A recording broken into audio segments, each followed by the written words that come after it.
പ്രയറും തോട്ടക്കാരാണവോ? Prayer ഇന്ന് ഞാൻ പാടിയാലോ നോക്കുക. വെരി ഗുഡ്, പാടിക്കോ. ഞാൻ തോട്ട് ആരെങ്കിലൊക്കെ ഓടി പോവോ? ഏയ് ഞാൻ തോട്ട് പറയാട്ടോ.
അല്ല, സൈലന്റ് തന്നെ.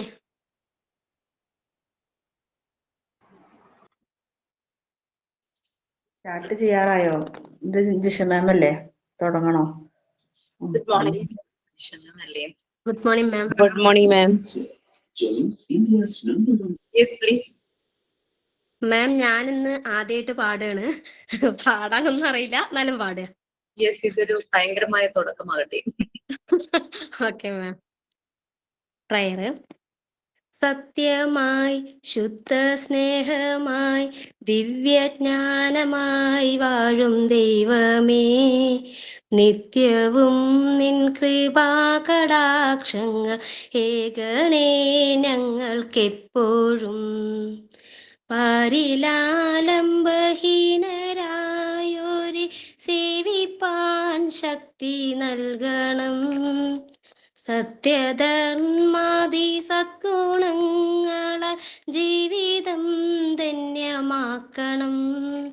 ബുദ്ധനും മഹാവിഷ്ണുവും യേശു ക്രിസ്തുവും നബിയല്ലാഹും എല്ലാം ഏകമാണെന്ന വേദാന്തം ഞങ്ങളിൽ ദൃഢമാക്കണം.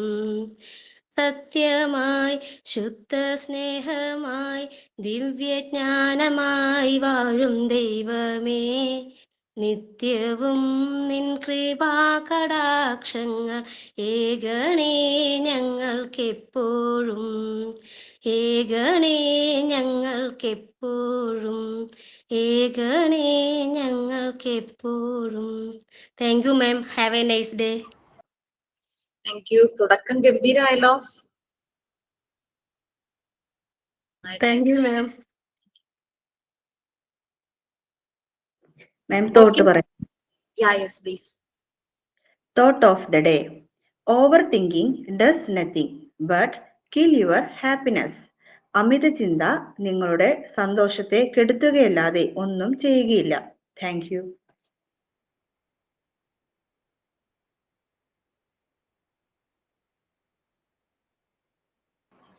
Okay, നീ എന്തെങ്കിലും ഉണ്ടോ? Anything else?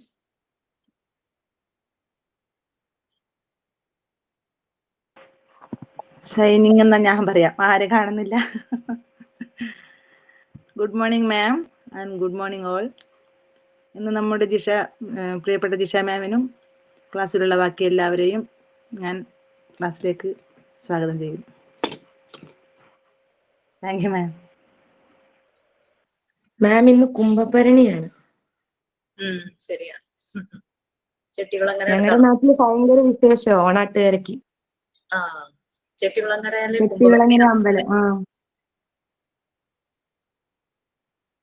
ഓക്കെ, അപ്പം അമ്പലത്തിൽ പോയോ? അതോ ഞങ്ങളിവിടെ കുംഭഭരണി കേട്ടില്ല. ഒരു പാലക്കുന്ന് ഒരു അമ്പലമുണ്ട് കാസർഗോഡ് തന്നെ, കുറച്ചങ്ങോട്ടാണ്. അവിടെയാണ് ആഘോഷിക്കുന്നത്. അത് ഭയങ്കര കഴിഞ്ഞിട്ട് അതിവിടെ ഒരു അമ്പലമുണ്ട്, ഒരു പാലക്കുന്ന് ദേവി ക്ഷേത്രമുണ്ട്. അവിടെ ഭയങ്കരത്തില് ഉണ്ടാവാറുണ്ട് പാലക്കുന്ന് ഭരണി. അങ്ങനെ. അപ്പൊ രേഷ്മ പോയില്ലേ? നിങ്ങളാരും പോയില്ലേ? പോണം മാം. കൊഞ്ചുമാങ്ങ വെക്കുമായിരുന്നു, കൊഞ്ചുമാങ്ങ. ആ യെസ്. എന്റെ കഥ അറിയോ?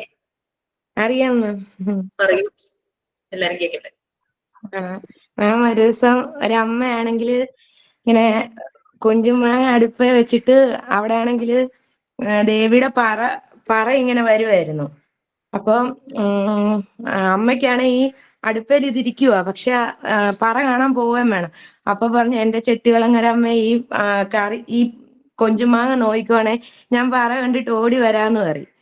എന്നിട്ട് അമ്മ പറയൊക്കെ കണ്ടിട്ട് തിരിച്ചു വരുമ്പോ ഇത് ഈ കൊഞ്ചുമാങ്ങ നല്ല പാകമായിട്ട് അടുപ്പത്തുനിന്ന് ഇറക്കി വെച്ചേക്കുക.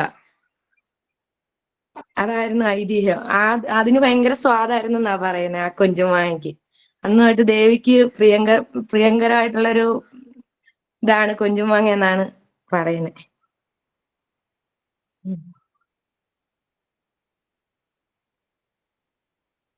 ഞാൻ വന്നിട്ടുണ്ടോ ചിട്ടികുളങ്ങരയിൽ? ഞാൻ വന്നിട്ടുണ്ട്. എന്റെ ഹസ്ബൻഡിന്റെ വീട് കായംകുളം. കായംകുളമാണോ? അതെ, കായംകുളം എവിടാ? കായംകുളത്ത് പുതുപ്പള്ളി. ഓ, ഓക്കെ ഓക്കെ. ഞാൻ ഹരിപ്പാട്. ആ. ആ. ഞാൻ കഴിഞ്ഞ ആഴ്ച പോയിരുന്നു. ഞങ്ങളിവിടെ പറവൂര് സെറ്റിൽഡ് ആണ്, കാരണം ആൾക്ക് ജോലി ഇവിടെ ആയതുകൊണ്ടേ. കല്യാണം കഴിഞ്ഞ സമയത്തായിരുന്നു ഇവിടെ അമ്പലങ്ങളിലൊക്കെ പോയപ്പോ അങ്ങനെ ചെട്ടികുളങ്ങരയും ഒക്കെ പോയത്. Okay okay.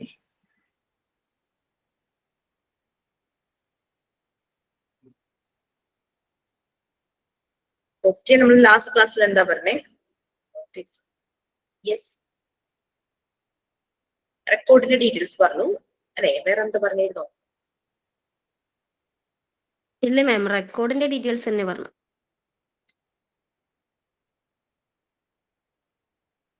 ക്ലാസ് എവിടെ വരെയായി?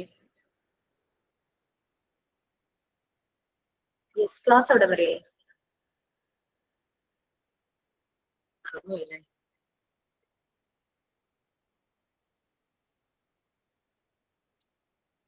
മെന്റൽ ഹെൽത്ത് ആൻഡ് ഹൈജീൻ കഴിഞ്ഞു തോന്നുന്നു. ചാപ്റ്റർ കഴിഞ്ഞു. സൈക്കോളജിക്കൽ ഫസ്റ്റ് ഇയർ എടുത്തിരുന്നോ? ഒരു എക്സ്ട്രാ ഒരു ടോപ്പിക് ഞാൻ എടുക്കുന്നു പറഞ്ഞിട്ടുണ്ടായിരുന്നു, അതെടുത്തിട്ടുണ്ടായിരുന്നോ? PFA. മാം, നമുക്ക് എന്തോ ഒരു PDF ഷെയർ ചെയ്യാന്ന് പറഞ്ഞിട്ടുണ്ടായിരുന്നു, അത് ചെയ്തിട്ടില്ല. അത് കിട്ടിയിട്ടില്ല അല്ലെ? അപ്പൊ തന്നെ നിങ്ങൾക്ക് വരും.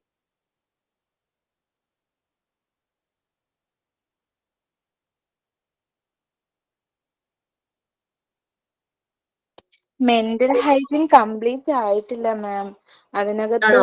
കുറച്ച് പോയിന്റ്സ് പറയാനുള്ളതുണ്ടായിരുന്നു. മെന്റൽ ഹെൽത്ത് തൊട്ടിട്ട് പറയാനുണ്ട്.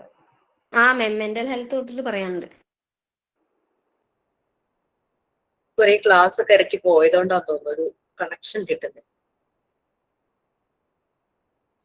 സോ മെന്റൽ ഹെൽത്ത് തുടങ്ങി പറയാനുണ്ടെന്നല്ലേ? എന്ന് ഷെയർ ചെയ്യാമത്.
ഫസ്റ്റ് പേജ് കഴിഞ്ഞിരുന്നോ? Aims and objectives of mental hygiene. അത് കഴിഞ്ഞു ma'am. Need for mental hygiene in school അത് കഴിഞ്ഞു. ഇതാണോ എടുക്കണ്ടേ ഈ ഒരു സെക്കൻഡ് പേജ്? അതെ മാം. അതെ മാം. സോ മെന്റൽ ഹെൽത്ത് ആൻഡ് ഒരു മിനിറ്റ് കേട്ടോ, അതിന്റെ ഹെഡിങ് നിങ്ങൾ ചെറിയൊരു വ്യത്യാസം വരുത്തേണ്ടി വരും, ഞാനത് പറഞ്ഞുതരാം.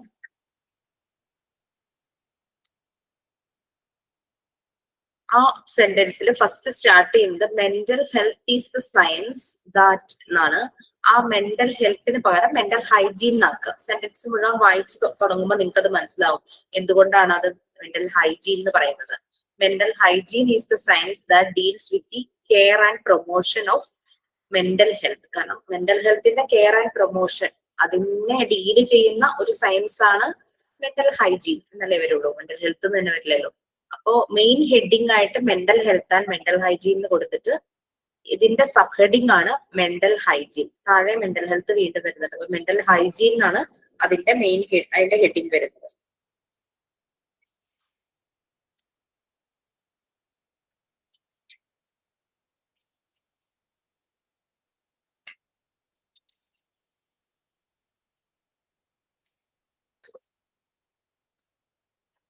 ഓക്കെ, എന്നിട്ട് ആരെങ്കിലും ഒന്ന് വായിച്ചോളൂ, അത് റീഡ് ചെയ്ത് തുടങ്ങിക്കോ ആ പാരഗ്രാഫ്.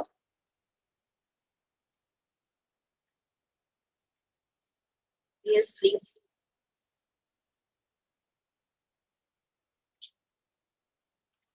ഏതാണ് മിസ്? ഓക്കെ മാം, ഞാൻ പറയാം.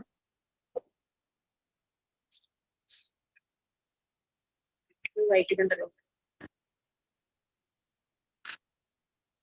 വായിക്കട്ടെ മാം. വായിക്കൂ please. Mental health and mental hygiene. Mental hygiene is a science that deals with the care and promotion of mental health as well as the prevention of mental ill health. The aim of mental hygiene is to try to achieve better mental health. Mental health is process of continuous adjustment to environment by the individual. Mental hygiene is the means of attaining healthy personal and social adjustment. According to Cuts and Mosley, mental is the ability to adjust satisfactorily to the various strain of the environment we meet in life, and mental hygiene is the means we take to assure this adjustment. In short, mental hygiene is the means we take to assure this adjustment. In short, mental hygiene and രണ്ട് പ്രാവശ്യം ഉണ്ട് തോന്നുന്നു അല്ലേ മാം അത്?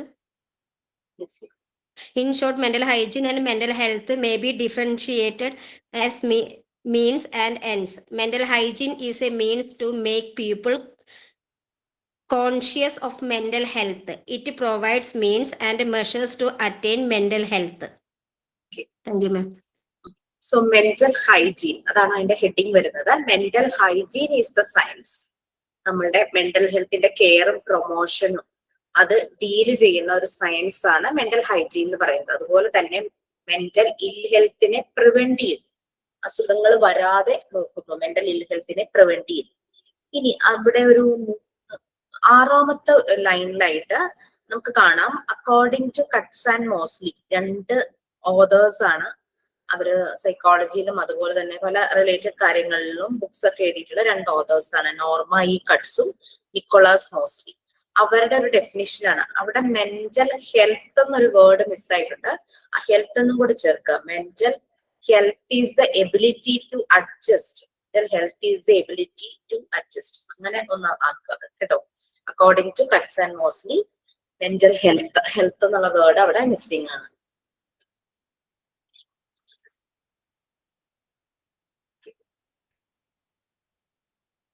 Okay, അപ്പൊ നമുക്ക് mental hygiene എന്ന് പറയുന്ന ഒരു സയൻസ് ആണ്. മെന്റൽ ഹെൽത്തിന്റെ കെയർ, പ്രൊമോഷൻ, അതുപോലെ തന്നെ മെന്റൽ ഇൽ ഹെൽത്ത് അത് പ്രിവെന്റ് ചെയ്യുന്ന ഒരു സയൻസ് ആണ്, അതിനെ ഡീൽ ചെയ്യുന്ന ഒരു സയൻസ് ആണ് മെന്റൽ ഹൈജീൻ എന്ന് പറയുന്നത്.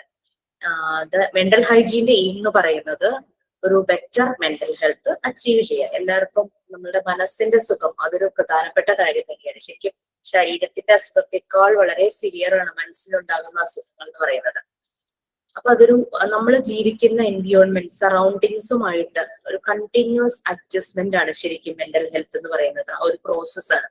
നമ്മൾ അഡ്ജസ്റ്റ് ചെയ്യുന്നു, ജീവിക്കുന്ന സാഹചര്യങ്ങളുമായിട്ട് പൊരുത്തപ്പെട്ട് ജീവിക്കുന്നു എന്ന് പറയും.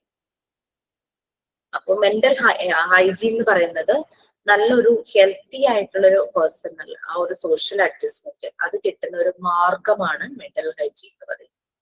അപ്പൊ മെന്റൽ ഹെൽത്ത് അച്ചീവ് ചെയ്യാനുള്ള ഒരു മാർഗമാണ് മെന്റൽ ഹൈജീൻ എന്ന് പറയുന്നത്. അതുകൊണ്ടാണ് കട്ട്സ് ആൻഡ് മോസ്ലിയുടെ ഈ ഒരു ഡെഫിനേഷൻ, ഈ ഒരു മെന്റൽ ഹെൽത്തിന് അല്ലെങ്കിൽ കൊടുത്തിരിക്കുന്ന ഈ ഒരു ഡെഫിനേഷൻ വളരെ ഇമ്പോർട്ടന്റ് ആയിട്ടുള്ളത്. മെന്റൽ ഹെൽത്ത് എന്ന് പറയുന്നത് നമുക്ക് വളരെ സാറ്റിസ്ഫാക്ടറി ആയിട്ട് എന്തൊക്കെ രീതിയിലുള്ള കാര്യങ്ങൾ നമ്മൾ ജീവിക്കുന്ന ചുറ്റുപാടിൽ വന്നാലും അതുമായിട്ട് അഡ്ജസ്റ്റ് ചെയ്ത് നമുക്കത് ബാലൻസ് ചെയ്ത് പോകാനായിട്ട് പറ്റുന്നത്. അപ്പൊ പേഴ്സണൽ ലൈഫും ഉണ്ടാവും, പ്രൊഫഷണൽ ലൈഫും ഉണ്ടാവും നമുക്ക്.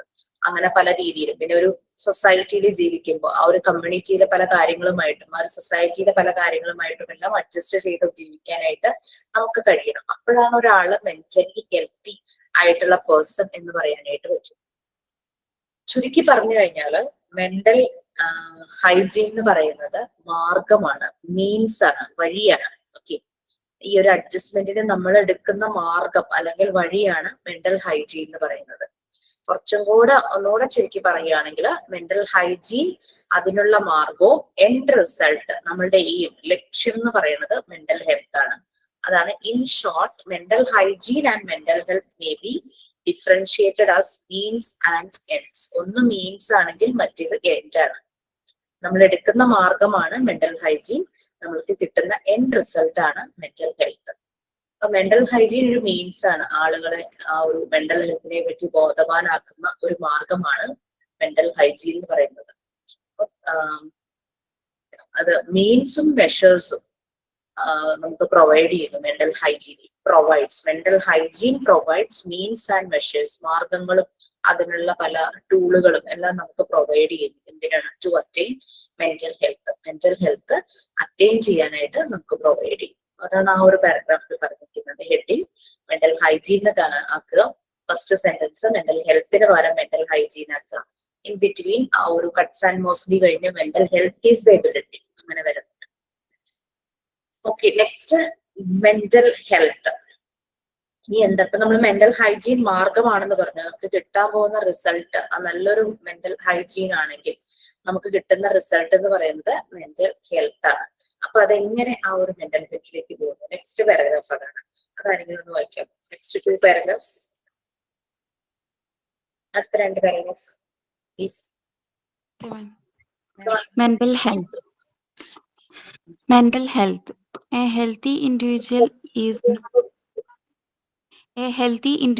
is not only physically healthy but is also mentally healthy. The modern concept of health extends beyond the proper functioning of the body. It included a sound, efficient mind and controlled feelings.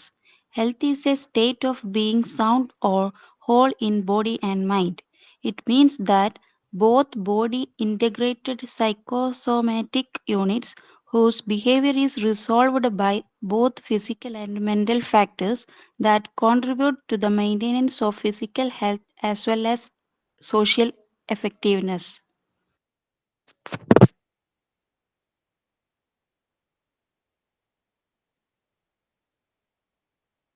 മാം ബാക്കി വായിക്കണോ? 2 paragraph വായിച്ചോളൂ. Okay, ma'am. From this, one can conclude that mental health has 2 important phases. It is both individual and social.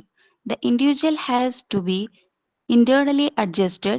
He is self confident, sufficient, and free from internal conflicts and tensions or errors. He is skillful enough to be able to adapt to new situations. But he achieves this internal adjustment in a social setup. It is within this social framework that the internal adjustment has to be built up. Only then the individual becomes a person who is acceptable as a member of his society. Other definitions of mental health refer to such abilities as of making decisions, of assuming responsibilities in accordance with one's quantity, of finding satisfaction, success, and happiness in achievement of everyday tasks, of living effectively with others, and showing society considerable behavior.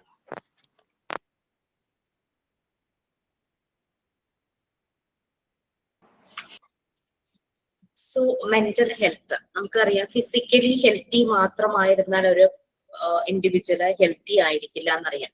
മെന്റലിയും healthy ആയിരിക്കണം. അപ്പോ നമ്മള് modern concept of ഹെൽത്തില് നമ്മൾ wellness എന്നുള്ളൊരു കാര്യം കൂടെ നമ്മൾ add ചെയ്ത് പറയും. ഹെൽത്ത് എന്ന് പറയുന്നത് ഫിസിക്കൽ ഹെൽത്ത് മാത്രം പോരാ, നമ്മൾ ഫിസിക്കലി ഫിറ്റും ആയിരിക്കണം. അതുപോലെ തന്നെ നമ്മുടെ പല ഏരിയയിലും നമ്മുടെ വെൽനെസ്, ക്ഷേമം എന്ന് നമ്മൾ പറയുന്ന പോലെ അതുമായിട്ടും കണക്റ്റഡ് ആണെന്ന് പറയും. ഇനി നല്ല സൗണ്ട് എഫിഷ്യന്റ് മൈൻഡ് ആയിരിക്കണം, നല്ല ആരോഗ്യകരമായ, നമുക്ക് നമ്മുടെ ഫീലിങ്സിനെ കൺട്രോൾ ചെയ്യാനായിട്ട് പറ്റും. ചില ആളുകൾ ഭയങ്കരമായിട്ട് പൊട്ടിത്തെറിക്കുന്ന നമ്മൾ കാണാറുണ്ട് അല്ലെ, എങ്ങനെയായിട്ട് അവർക്ക് ചില സിറ്റുവേഷനിലൊന്നും എന്താണ് പരിസരം മറന്നു പെരുമാറുക എന്നൊക്കെ പറയുന്ന പോലെ അങ്ങനെയൊക്കെ ചെയ്യുന്ന ആളുകളുണ്ട്. അപ്പോൾ ഹെൽത്ത് എന്ന് പറയുന്നത് നമ്മളുടെ ഹോൾ ബോഡിയുടെയും മൈൻഡിന്റെയും ഒരു സ്റ്റേറ്റ് ഓഫ് ബീയിങ് ആണ്, നല്ലൊരു അവസ്ഥയാണ് ഹെൽത്ത് എന്ന് പറയുന്നത്. It means that both body and mind എന്നും കൂടെ ചേർത്തോളൂ കേട്ടോ. അവിടെ ആൻഡ് മൈൻഡ് എന്നും കൂടെ ചേർക്കണം.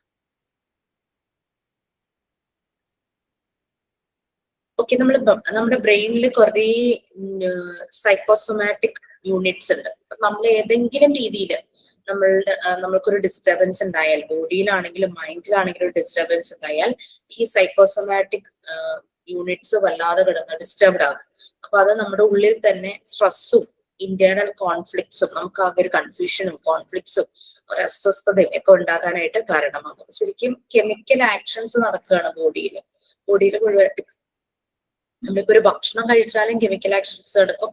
നമ്മൾ വല്ലാതെ സ്ട്രെസ്ഫുൾ ആയി കഴിഞ്ഞാലും നമ്മുടെ ബ്രെയിനിലെ ചില ഈ സൊമാറ്റിക് യൂണിറ്റ്സിന്റെ ഡിസ്റ്റർബൻസ് കാരണം നമ്മുടെ ബോഡി മുഴുവനും ഒരു കെമിക്കൽ ആക്ഷൻസ് നടക്കും. ചിലപ്പോൾ ചില സ്ട്രെസ് സമയത്ത് നമ്മൾ വല്ലാതെ ചിലപ്പോൾ ഷിവർ ചെയ്യും, ചിലപ്പോൾ വല്ലാതെ നമ്മുടെ ബോഡിയിലെ ടെമ്പറേച്ചർ മാറും, ചിലപ്പോൾ അങ്ങ് കോൾഡ്, ഭയങ്കര തണുത്ത പോലെയാകും ബോഡി, അങ്ങനെ വേർക്കും, സെറ്റ് ചെയ്യും, ഭയങ്കരമായിട്ട് തളർന്നു പോകും, ഭയങ്കര ക്ഷീണം നമുക്ക് ഫീൽ ചെയ്യും.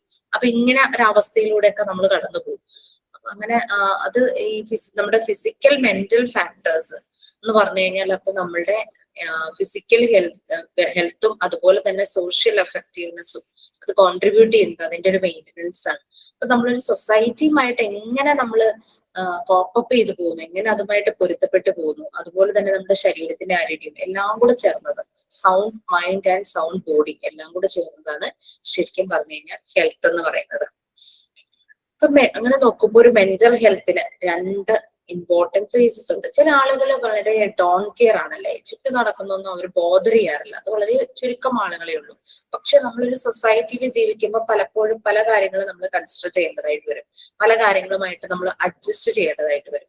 നമ്മളൊരു വീട് വെക്കാനായിട്ട് ഒരു സ്ഥലത്ത് വീട് വെക്കാൻ പോകുമ്പോൾ ചുറ്റുമുള്ള ആളുകളുടെ പ്രിമിസസ് നമ്മളൊന്ന് ശ്രദ്ധിക്കും, അവരുടെ കിണർ എവിടെയാണ്. അപ്പൊ അതിനനുസരിച്ച്, അല്ലെങ്കിൽ നമ്മളൊരു കിണർ വെക്കുമ്പോൾ അവരുടെ സെപ്റ്റി ടാങ്ക് എവിടെയാണ്, അങ്ങനെ കുറെ കാര്യങ്ങൾ നമ്മൾ കൺസിഡർ ചെയ്തിട്ടാണ് നമ്മൾ ചെയ്യുന്നത്. അപ്പൊ നമ്മളൊരു സൊസൈറ്റിയിൽ ജീവിക്കുമ്പോൾ നമ്മളുടെ ഇഷ്ടത്തിന് എല്ലാ കാര്യങ്ങളും നമുക്ക് ചെയ്യാൻ പറ്റില്ല. ഇപ്പൊ ഒരു മരം നമ്മളിവിടെ നിൽക്കുന്നെങ്കിലും അത് ചാഞ്ഞ ഇല മുഴുവൻ വീഴുന്നത് അപ്പുറത്തേക്കാണെങ്കിൽ അത് അവർക്കൊരു ബുദ്ധിമുട്ടുണ്ടാകും. അപ്പൊ അങ്ങനെ ആകുമ്പോൾ നമ്മൾ അതിന് എന്താണ് ഒരു മാർഗം എന്ന് വെച്ചാൽ അത് നമ്മൾ ചെയ്യും. അപ്പൊ അതുപോലെ നമ്മളൊരു സൊസൈറ്റിയിൽ ജീവിക്കുമ്പോൾ പല കാര്യങ്ങളും നമ്മൾ കൺസിഡർ ചെയ്യേണ്ടതായിട്ട് വരുന്നുണ്ട്. അതുകൊണ്ട് ഒരു മെന്റൽ ഹെൽത്തിന് രണ്ട് ഇമ്പോർട്ടന്റ് ഫേസസ് ആണുള്ളത്. നമുക്ക് മെന്റൽ ഹെൽത്ത് എന്ന് പറഞ്ഞാൽ എന്താ, സമാധാനം കിട്ടുക എന്നുള്ളത് അല്ലെ, നമുക്ക് അസ്വസ്ഥതകൾ ഉണ്ടാകാതിരിക്കുക. അപ്പൊ അത് സൊസൈറ്റിയുമായിട്ട് കണക്റ്റഡ് ആണ്, സൊസൈറ്റിയുടെ രീതികളുമായിട്ട് കണക്റ്റഡ് ആണ്. സോ ഇൻഡിവിജ്വൽ ആൻഡ് സോഷ്യൽ, അതാണ് മെന്റൽ ഹെൽത്തിന്റെ രണ്ട് ഇമ്പോർട്ടന്റ് ഫേസസ്. ഇത് അണ്ടർലൈൻ ചെയ്യാൻ ചിലപ്പോൾ എക്സാമിന് പലപ്പോഴും ചോദിച്ചിട്ടുണ്ട്. മെന്റൽ ഹെൽത്തിന്റെ രണ്ട് ഇമ്പോർട്ടന്റ് ഫേസസ് എന്ന് പറയുന്നത് ഇൻഡിവിജ്വൽ അതുപോലെ തന്നെ സോഷ്യൽ. ഇൻഡിവിജ്വൽ എന്ന് പറഞ്ഞു കഴിഞ്ഞാൽ നമുക്ക് നമ്മളുടേതായ അസ്വസ്ഥതകളും ഡിസ്റ്റർബൻസസും ഉണ്ട്. നമ്മൾ സ്വയം അത് സോർട്ട് ഔട്ട് ചെയ്യണം, ഇന്റേണലി അഡ്ജസ്റ്റ് ചെയ്യണം. ഇനി അഥവാ നമ്മളെ കൊണ്ട് അത് പറ്റുന്നില്ലെങ്കിൽ നമ്മൾ വളരെ അടുത്ത സുഹൃത്തിനോട് അത് ഓപ്പൺ അപ്പ് ചെയ്യും. നമ്മളത് പറഞ്ഞാൽ അത് അതുപോലെ തന്നെ ആ റെസ്പെക്റ്റോട് കൂടി കേൾക്കുന്ന ഒരു സുഹൃത്തല്ലേ, തോന്നുന്നു വളരെ വേറാന്ന് തോന്നുന്നു അങ്ങനെയുള്ളതൊക്കെ. കാരണം എൻ്റെ ഒരു എക്സ്പീരിയൻസ്, അതുകൊണ്ട് മോസ്റ്റ് പ്രോബബ്ലി ഞാൻ എന്റെ പ്രശ്നങ്ങൾ ഞാൻ എന്നോട് തന്നെ പറഞ്ഞ് തീർക്കാറില്ല, അല്ലെങ്കിൽ ഞാൻ എന്റെ മോളോട് ഷെയർ ചെയ്യും. അവൾ ഒരുവിധം മെച്ചുവർ ആയി കഴിഞ്ഞാൽ പിന്നെ അവളോട് ഷെയർ ചെയ്യും. അല്ലാതെ നമ്മളൊരു വ്യക്തിയോട് പറയുമ്പോൾ ഐ ഡോണ്ട് തിങ്ക് സോ, എനിക്ക് എന്റെ അനുഭവമാണ് കേട്ടോ, അവര് പിന്നെ നമ്മളെ ഒരുമാതിരി ആ ഇത് വെച്ചിട്ട് നമ്മളെ ജഡ്ജ് ചെയ്യും, നമ്മളെ കാണും. അതൊന്നും ശരിയായ സുഹൃത്തുക്കളല്ലല്ലോ. അങ്ങനെ അപ്പൊ മെന്റൽ ഹെൽത്തിന് രണ്ട് ഇമ്പോർട്ടന്റ് ഫേസസ് ഉണ്ട്, ഇൻഡിവിജ്വലും അതുപോലെ തന്നെ സോഷ്യൽ. ഇൻഡിവിജ്വൽ എന്ന് പറഞ്ഞാൽ നമ്മൾ ഇന്റേണലി അഡ്ജസ്റ്റ് ചെയ്യണം, അതായത് നമ്മൾ ആ ഒരു കോൺഫിഡൻസ്, നമ്മൾ sufficient free from internal conflicts, അതുപോലെ ടെൻഷൻസ്, എറേഴ്സ്, അങ്ങനത്തെ കുറെ കാര്യങ്ങൾ, അങ്ങനെയുള്ള കാര്യങ്ങളൊക്കെയാണ്. അതുപോലെ തന്നെ സ്കിൽഫുൾ ആയിരിക്കണം, ഇനഫ്. നമുക്ക് അഡാപ്റ്റ് ചെയ്യാനായിട്ട് പറ്റണം, പുതിയ പുതിയ സിറ്റുവേഷൻസ് വരുമ്പോൾ അതുമായിട്ട് അഡാപ്റ്റ് ചെയ്യേണ്ടതായിട്ട് വരും. ഒറ്റയ്ക്ക് സർവൈവ് ചെയ്യേണ്ട ഒരു സമയം വന്നു എന്ന് വിചാരിച്ചു, വീട്ടിൽ അല്ലെങ്കിൽ ഒരു എമർജൻസി ഹോസ്പിറ്റൽ, വീട്ടിലുള്ള പ്രായമായ ഒരാൾ അവരുടെ കൂടെ ഹോസ്പിറ്റലിൽ നിൽക്കേണ്ടതായിട്ട് വരുന്നു, വീട്ടിൽ കൊച്ചു കുട്ടികളുണ്ട്, നമുക്കപ്പോ അവരെ ടേക്ക് കെയർ ചെയ്യേണ്ടതായിട്ട്. അപ്പൊ ആ സിറ്റുവേഷനിൽ നമ്മൾ അങ്ങോട്ട് ചേഞ്ച് ആവുകയാണ്, നമ്മൾ അഡ്ജസ്റ്റ് അഡാപ്റ്റ് ചെയ്യാൻ പൊരുത്തപ്പെടേണ്ടതായിട്ട് വരും പുതിയ പുതിയ സിറ്റുവേഷൻസ്. അങ്ങനെ ഒരു സോഷ്യൽ സെറ്റപ്പിൽ ഇന്റേണൽ അഡ്ജസ്റ്റ്മെന്റ്, അതാണ് സോഷ്യലും ഈ ഇൻഡിവിജ്വൽ. അതാണ് ഈ മെന്റൽ ഹെൽത്തിന്റെ രണ്ട് ഇമ്പോർട്ടന്റ് ഫേസസ്. എനിക്ക് ഇഷ്ടമുള്ളത് ചെയ്യാം, ഞാൻ എനിക്ക് ഇഷ്ടമുള്ള പോലെ ജീവിക്കും, അങ്ങനെയല്ലോ. നമ്മൾ എന്തെങ്കിലും ചെയ്യുമ്പോൾ അത് മറ്റുള്ളവരെ ഡിസ്റ്റർബ് ചെയ്യാതിരിക്കാൻ നോക്കും, അപ്പോഴാണ് ഒരു സോഷ്യൽ കമ്മിറ്റ്മെന്റ് നമുക്ക് വരുന്നത്. അപ്പൊ അങ്ങനെ രണ്ട് രീതിയിലും ഇന്റേണൽ, നമ്മൾ ഇൻഡിവിജ്വലി സോഷ്യലൈസ് ചെയ്യുന്ന കാര്യങ്ങളിലും നമ്മൾ നല്ല രീതിയിൽ പൊരുത്തപ്പെട്ടു പോവുകയാണെങ്കിലാണ് നമ്മളുടെ മെന്റൽ ഹെൽത്ത് നന്നാവുള്ളൂ. പിന്നെ നമുക്കറിയാം പല ആളുകൾക്കും പല രീതിയിലുള്ള, ചിലര് അഡ്ജസ്റ്റഡ് ആകും, ചിലർ അഡ്ജസ്റ്റഡ് ആകാത്തതുണ്ട്, ചിലർക്ക് ചെറിയ ഡിസോർഡേഴ്സ് ഒക്കെ വരും. ചില മെന്റൽ ഹെൽത്ത് വളരെ ലോ ആയ ആളുകളിലാണ് ഈ സൈക്കാട്രിക് ഡിസോർഡറും ബൈപോളാർ ഡിസോർഡർ അങ്ങനെയുള്ള ഡിസോർഡേഴ്സ് കാണുന്നത്, സ്ക്രീസോഫ്രീനിയ പോലുള്ള പ്രശ്നങ്ങൾ കാണുന്നത്. അവർക്ക് പക്ഷേ ഇത്തിരി പാടായിരിക്കും, കാരണം അവർക്ക് ചിലപ്പോൾ മെഡിക്കേഷൻസ് എടുക്കേണ്ടതായിട്ട് വരും. ഈ ബൈപോളാർ ഡിസോർഡർ, സ്ക്രീസോഫ്രീനിയ ഒന്നും മാറില്ല, അതൊരവസ്ഥയാണ്. അപ്പൊ അവരുടെ മെഡിസിൻസ് പ്രോപ്പർ ടൈമിൽ മെഡിസിൻ സ്റ്റാർട്ട് ചെയ്ത് അവരത് കഴിക്കുവാണെങ്കിൽ അവർക്ക് ആ എഫക്റ്റ് കുറയ്ക്കാനായിട്ട് പറ്റും. അങ്ങനെ പണ്ട് കാലത്തൊരു സ്റ്റിഗ്മ ഉണ്ടായിരുന്നു, കല്യാണം കഴിപ്പിച്ചു കഴിഞ്ഞാൽ ശരിയാവെന്ന് പറഞ്ഞിട്ട് അങ്ങനെ ചെയ്യുന്ന ഒരു രീതി ഉണ്ടായിരുന്നു. പക്ഷെ അങ്ങനെ ഒരു ഡിസോർഡേഴ്സ് ഒന്നും അങ്ങനെ മാറില്ല, കുറച്ച് അവരുടെ അവസ്ഥയ്ക്ക് മാറ്റം വരും, അവർക്ക് ശരിയായ രീതിയിലുള്ള കെയർ. അങ്ങനെ വരുമ്പോൾ അവർ ആ ഒരു വ്യക്തിയെ മാത്രം ഡിപ്പെൻഡ് ചെയ്ത് ജീവിക്കും, അവരെ മാത്രമേ വിശ്വാസം ഉണ്ടാവുള്ളൂ, അവർ പറയണതേ വിശ്വാസം ഉണ്ടാവുള്ളൂ.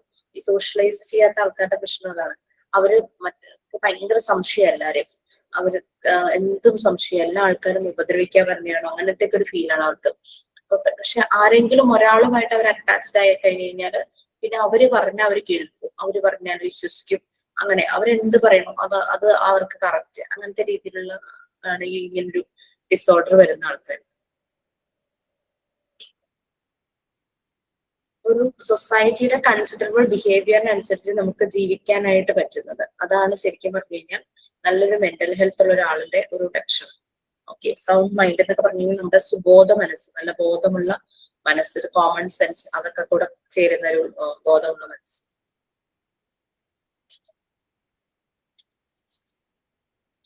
ഓക്കെ, അപ്പൊ ഈ സ്ക്രീസോഫ്രീനിയയുടെ കാര്യം പറഞ്ഞപ്പോഴാണ് ഞാൻ ഇപ്പൊ താമസിക്കുന്ന സ്ഥലത്ത് ഞാൻ നേരത്തെ അടുത്ത് റെന്റിന് താമസിച്ചു. അപ്പൊ 2 വീടുള്ള ഒരു കോമ്പൗണ്ട് ആയിരുന്നു കേട്ടോ. ഞാനൊരു 13-14 ഇയേഴ്സ് ആ ഒരു വീട്ടിൽ താമസിച്ചു. ഓണറെ എനിക്ക് പരിചയമുള്ളത് ഫാമിലി ഫ്രണ്ടാണ്. അപ്പൊ അവരുടെ പഴയ ഒരു ഓടിട്ട വീട് കോമ്പൗണ്ടിലുണ്ടായിരുന്നു. അപ്പൊ അവിടെ ഒരു ഫാമിലി താമസിക്കാൻ വന്നു, അവർക്കറിയാവുന്ന ആരോ പറഞ്ഞ് അങ്ങനെ വന്നതാണ്. എനിക്കിത് ആരാ വന്നേന്നൊന്നും എനിക്ക് കറക്റ്റ് മനസ്സിലായില്ല. എനിക്ക് എന്നോട് ഓണർ ഇങ്ങനെ പറഞ്ഞു, ഇങ്ങനെ ഒരു മോളും 2 കുട്ടികളുമാണ്, അച്ഛനും അമ്മയും അതിന്റെ കൂടെ ഉണ്ടാവുന്നു. അപ്പൊ ഇങ്ങനെ ഒരു മോളും ഉണ്ട്, 2 ആൺമക്കളും ഉണ്ട് കേട്ടോ. പിന്നെ ആരെയും പുറത്തേക്ക് കാണുന്നില്ല. അപ്പൊ ഈ മോളെന്ന് പറഞ്ഞത് ഒരു 30+ ഏജ് ഉണ്ടാവുമായിരിക്കും. അതിന്റെ അമ്മയെ മാത്രം ഇടയ്ക്ക് കാണും അവിടെ ക്ലീൻ ചെയ്യാനൊക്കെ. അപ്പൊ അവര് വന്നിങ്ങനെ സംസാരിച്ച് അപ്പൊ അവരിങ്ങനെ മോള് ഡിവോഴ്സിയാണ് അങ്ങനത്തെ കാര്യങ്ങളൊക്കെ പറഞ്ഞു. ഭയങ്കര പേടിയാണ് അതിന്, അങ്ങനെയൊക്കെ പറഞ്ഞു. അയാള് കുട്ടികളെ ഉപദ്രവിക്കും, അങ്ങനത്തെ രീതിയിൽ. കുട്ടികൾ ഹൈസ്കൂളിൽ പഠിക്കുന്ന 2 നല്ല മിടുക്കരായ കുട്ടികൾ കേട്ടോ. അപ്പോ അങ്ങനെ ഞാൻ ഈ കുട്ടിയുടെ പേരൊക്കെ ചോദിച്ചിട്ട്, ഇതിന്റെ അമ്മ എല്ലാ ദിവസവും വരില്ല, കാരണം ഇതിന്റെ അവരുടെ വീട് അങ്ങ് അടുത്തുണ്ട്. അപ്പൊ അവരിടയ്ക്ക് വന്നു പോവുകയുള്ളൂ. അപ്പൊ എപ്പോഴും ഈ മകളും മകളുടെ 2 മക്കളും മാത്രമേ ഉണ്ടാവുള്ളൂ. ആരെങ്കിലും ഇതിന്റെ അമ്മയോ അച്ഛനോ ആരെങ്കിലും വന്ന് കൂട്ടും. ഇത് പുറത്തേക്ക് ഇതിനെ കാണുന്നില്ല. അപ്പൊ ഒരു ദിവസം ഞാനിങ്ങനെ അതിന്റെ പേര് മനസ്സിലാക്കിയിട്ട് ഞാനിങ്ങനെ വിളിച്ചു. അപ്പൊ ഇതിങ്ങനെ വാതിലെല്ലാം അടച്ചിട്ടിരിക്കുക, വാതിലും ജനലും ഒക്കെ അടച്ചിട്ടിരിക്കുക. ഇവര് വൈകുന്നേരം ലൈറ്റും ഇടില്ല കേട്ടോ. അങ്ങനെയൊക്കെ ഇങ്ങനെ കണ്ടപ്പോൾ എനിക്ക് എന്തോ ഒരു ഇത് തോന്നി. ഞാൻ പതുക്കെ ഇതിന് എനിക്ക് തോന്നുന്നു മറ്റുള്ളവരോട് സംസാരിക്കാൻ ഒരു മടിയായിരിക്കും മനസ്സിലായിട്ട് ഞാൻ അതിനെ വിളിച്ചപ്പോ പതുക്കെ ഇങ്ങനെ വാതിൽ തുറന്ന് ആളെ കാണാൻ പറ്റില്ല, അതുപോലെ ഇങ്ങനെ നിന്നു. കുറെ നേരം നിന്ന് ഇങ്ങനെ സംസാരിച്ചു. പിന്നെ 2-3 ദിവസം കഴിഞ്ഞപ്പോ കക്ഷി പതുക്കെ പുറത്ത് സിറ്റ് ഔട്ടിൽ ഇറങ്ങി നിന്ന് ഗ്രില്ലിന്റെ അവിടെ നിന്ന് സംസാരിക്കാനായി തുടങ്ങി. കുറെ ദിവസം അങ്ങനെ സംസാരിച്ചു കഴിഞ്ഞപ്പോ പുള്ളിക്കാരി വാതിൽ തുറന്ന് പുറത്ത് വന്ന് മിറ്റത്ത് നിന്ന് സംസാരിക്കാനായിട്ട് തുടങ്ങി. അങ്ങനെ സംസാരിക്കുമ്പോഴിങ്ങനെ വാ പൊത്തിപ്പിടിക്കും. ഞാൻ ചോദിക്കും, നല്ല ഭംഗിയുള്ള മുഖമാണല്ലോ, എന്തിനാ ഇങ്ങനെ വാ പൊത്തിപ്പിടിക്കുന്നത് ചോദിച്ചപ്പോഴേ എന്നോട് പറഞ്ഞേ, അതെന്റെ പല്ല് മുഴുവൻ കേടായി പോയി, അതുകൊണ്ടാന്ന് പറഞ്ഞു. ഞാനല്ലേ, വേറെ ആരോടുള്ളൂ. പിന്നെ ആ വാ പൊത്തിപ്പിടിക്കലും നിർത്തി. കുറേ സംസാരിക്കും. അമ്പലത്തിൽ പോണ കാര്യങ്ങൾ, വലിയ ബന്ധമുള്ള കാര്യങ്ങളൊന്നും അല്ല പറയുന്നത് കേട്ടോ. അങ്ങനെ കുറെ സംസാരിക്കും. അപ്പൊ നിറയെ മുറ്റമുള്ള ഒരു വീടായിരുന്നു. അപ്പൊ ഞാനിങ്ങനെ ചൂടുകാലത്താണെങ്കിൽ ഓസില് വെള്ളം നനച്ച് മുറ്റം നനച്ചു കൊടുക്കും, ഇത് മുറ്റടിക്കും. അങ്ങനെ ഞങ്ങൾ രണ്ടുപേരും ഭയങ്കര കൂട്ടായിട്ട് അതിങ്ങനെ വർത്താനം പറഞ്ഞുകൊണ്ടേ ഇരിക്കും കേട്ടോ. അങ്ങനെ ചില ദിവസങ്ങളിൽ പക്ഷെ അകത്ത് കയറും, വരില്ല, ഫുള്ള് ഇങ്ങനെ ലൈറ്റ് ഒന്നും ഇടാണ്ട് ഇങ്ങനെ ഇരിക്കും. ചില ദിവസം പുറത്തു വരും, ഭയങ്കര വർത്താനാണ്. അപ്പോഴാണ് അതിന്റെ അമ്മ എന്നോട് ഇങ്ങനെ കാര്യങ്ങളൊക്കെ പറഞ്ഞ ഹസ്ബൻഡ് ഭയങ്കരമായിട്ട് അവരെ ടോർച്ചർ ചെയ്യായിരുന്നു, മെന്റലി ഫിസിക്കലി ഒക്കെ ടോർച്ചർ ചെയ്യായിരുന്നു. പിന്നെ എന്തോ മയക്കുമരുന്നൊക്കെ കൊടുത്ത് ഐസ്ക്രീമിലൊക്കെ കലർത്തി കൊടുക്കും. അതുകൊണ്ട് ഇതിന്റെ ബ്രെയിൻ സെൽസ് എന്തോ ഡാമേജ് ആയി എന്നവർ പറഞ്ഞു കേട്ടിട്ട് എനിക്ക് മനസ്സിലായി. പിന്നെ പല്ലൊക്കെ കേടായത് എങ്ങനെയാണെന്ന് ഇങ്ങനെ പറഞ്ഞു.